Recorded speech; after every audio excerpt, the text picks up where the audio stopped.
بسم اللہ الرحمن الرحیم۔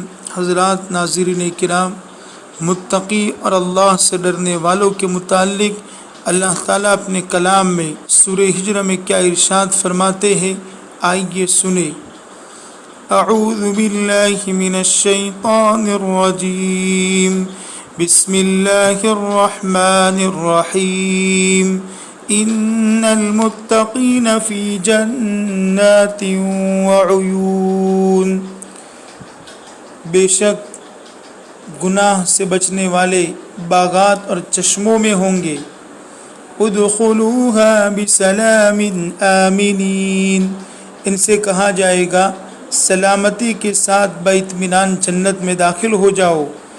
ونزعنا ما في صدورهم من غل اخوانا على سرر متقابلین، ان کے دلوں میں جو کچھ رنجش ہوگی ہم اسے نکال دیں گے، بائی بائی ہو جائیں گے اور آمنے سامنے تختوں پر بیٹھیں گے۔ یعنی جو لوگ جنت میں داخل کیے جائیں گے ان کو ہر طرح کی جسمانی راحتیں تو حاصل ہوگی، قلبی سکون بھی حاصل ہوگا۔ اگر کسی انسان کو اپنے متعلق کی طرف سے قدورت ہو تو اس سے بھی اسے تکلیف ہوتی ہے، دل بے سکون رہتا ہے۔